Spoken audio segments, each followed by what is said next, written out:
Yo, what's good guys and everything else? It's your boy Bobble Gaming coming at you with another deck profile. Today we're going to be doing an update to my Pure Zoodiac deck profile. I've made quite a few significant changes to my deck with an up with budget for deck building and shit, getting that money flow, that type of shit. But anyways, yeah, this is kind of more of a Borbo beatdown kind of deck, trying to OTK your opponent with Borbo. But yeah, anyways, we're gonna get right into it, starting with the main deck. Of course, there are 3-up monsters. We are of course playing 3 copies of Whiptail because he's the main powerhouse of the deck, being able to banish your opponent's stuff. When you get Xyz monster, well, he's attached to attacks, and also being able to auto equip him from your hand or field, acting as kind of a small little battle trap.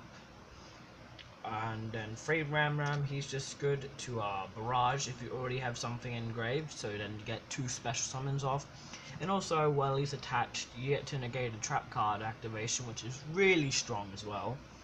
And then finally, we have the free Furrow Blade, arguably the most important Zoodiac in the deck now, because it actually allows you to get your cards into the graveyard, to be able to go off with your Chalky Line plays.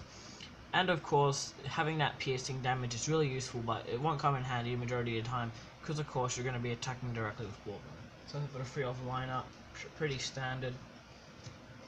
Then for our 1-off Zoodiacs, we have the 1 Cataroost, the 1 Bunny Blast, and the 1 Rapier. The 1 Rapier is explanatory. This is really acting as a 10th copy of our Furrow Blade, just in case we don't draw him. Bunny Blast, of course, this one being like Ram, except when it's destroyed, you add a Zoodiac to hand. Same with Cataroost, he's kind of like Ram, except he shuffles into deck. And just like Ram's attach effects, Bunny Blast negates a spell card activation, and Cataroost negates a monster activation. But you know, we can't Rapier for Rapier anymore, which kind of sucks. Alright, so that's for the Zoodiac lineup. Now for our Predaplant engine, or the plant engine, we're playing the 3 Orpheus Scorpio, 2 Lone Fire Blossom, and the 1 Darlington Cobra. So the reason why I've gone with this ratio with the 2 Lone Fire Blossom is because you do want to see it, but you don't want to see it in multiples, because of course multiples are going to clog. And either way, even if you do draw into Orpheus Scorpio and Lone Fire, it's better off going into Lone Fire, because then you actually have discard fodder with Orpheus Scorpio, and you're going to deck fin a bit. So yeah. And of course Cobra to search out our Brilliant Fusion, which we are playing in the deck.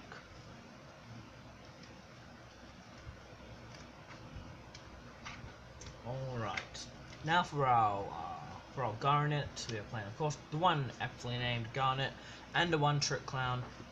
This is literally the only light target you play in the deck for Brilliant Fusion for your Seraphonite plays, so just be warned, if you do draw him, you are kind of fucked, so you can up this to 2, just in case you draw it, you have another one in your deck ready to be used. And of course Garnet, same thing applies. If you wanna like play 2, just so you don't always open them, that's fine as well. We're not playing Thousand Blade because of course all our Zoodiac monsters are Earth Beast Warriors.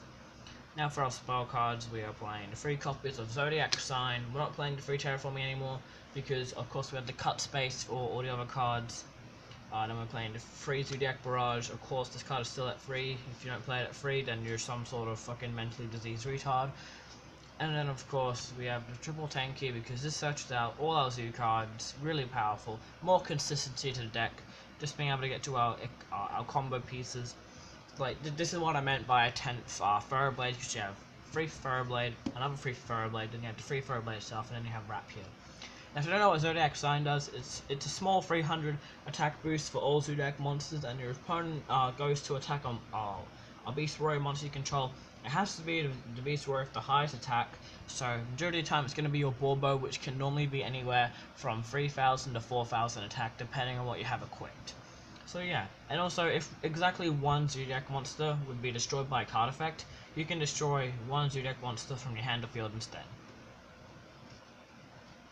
Basically, it's really shitty protection gimmick, but you know, we're mainly playing it for that 3,000 attack boost, because it can come in handy really well sometimes. Now for our 2 other spells, we're playing, of course, 2 Brilliant Fusion. We're not playing 3 because you want to see it, but you don't want to see it in multiples, and it can be a brick in some scenarios.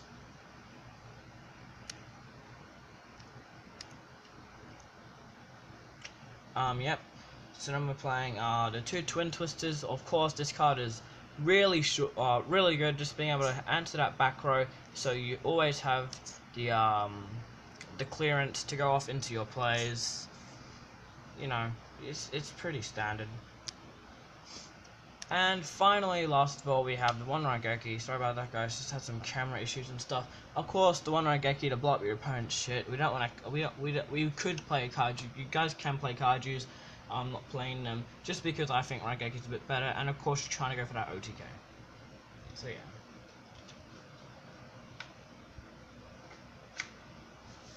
Now for our trap cards, we are playing, of course, Solemn Brigade with 3 strikes and 1 warning. This is pretty standard. Of course, you want to be able to stun your opponent a bit, just so you can so you guys can kind of be on an even playing field. But yeah, I like the 3-in-1 ratio. You can probably play the 2 strikes and the 1 warning. I've seen that work. And then for the final 2 traps, playing 2 combo. I was thinking about upping this to 3, but it was a bit too bricky at that, so I've kept it at 2. You know, because this is really the only card you have now, because we don't have Emerald anymore, to really recycle your Zoogie cards into your deck, and also getting an additional draw is pretty powerful as well. So yeah. So that's for the main decks, whole 40 cards. Now for our extra deck, for the Link monsters, we're playing the 1 Deco Talker and the 2 Mrs. Radiant. No Proxy Dragon. Proxy Dragon's kind of bad in this because, of course, Mrs. Radiant is really the best Link monster for this deck because almost all your cards in the main deck are Earth, aside from your non-Earths. And of course, Deco Talker just to help extend off those power plays and get over certain things. And of course, Mrs. Radiant also recovers your zoo monsters and stuff once sent to the graveyard. Now for the non-Zoodiac Xyz, we're playing the 1 Voca, of course, to go for our Predator Plant engine, and the 1 Gaga Samurai to really help push for OTKs. I find myself playing Samurai in like a lot of my decks nowadays, just because it is such a powerful card, being able to enable so many power plays in this deck. Just being able to attack twice and switching like a pseudo kind of Kerrigan effect. Of course, Invoker because all our zoos are Beast Warriors and they're all Earths, so why not? Alright, now for our actual Zoodiac monster lineup with our XZs. The only Zoodiac we're actually maxing out on now is the 3 copies of Bobble. This is of course because he's the main focus of this deck, being able to ram out the highest attack Bobble you can. The highest I've seen him get is around 9,000 or so, and because he can attack directly, it's like attack with Bobble for game. It's really fun, guys. It's a good card. And then on that slight chance that you may have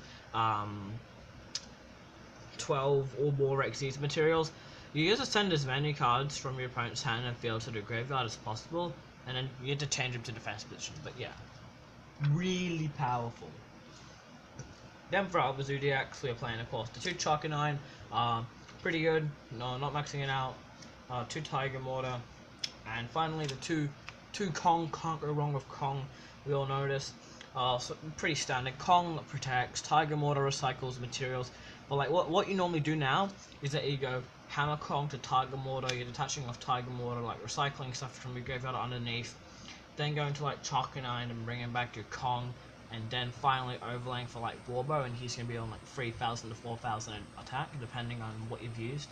And of course Chakanine Revival. Sadly, we don't have Garden and Bobble. If we did, I'd probably be playing like 1 or 2 of them, just because, you know, Warbo.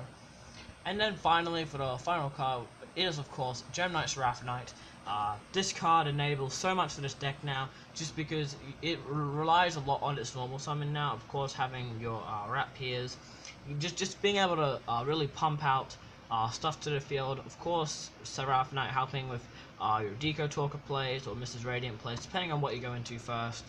But yeah, just that additional normal summon really helps out the deck. So anyways, guys, that has been my Pure Zoodiac deck profile for the post-November ban list 2017 December. I hope you guys enjoyed this. Feel free to leave a like, comment, and subscribe. All feedback is welcomed. Let us know if you'd change anything and what you would change in the comments. But yeah, this has been Bobble Gaming once again, and I hope to see you guys next time. Signing out. Bye.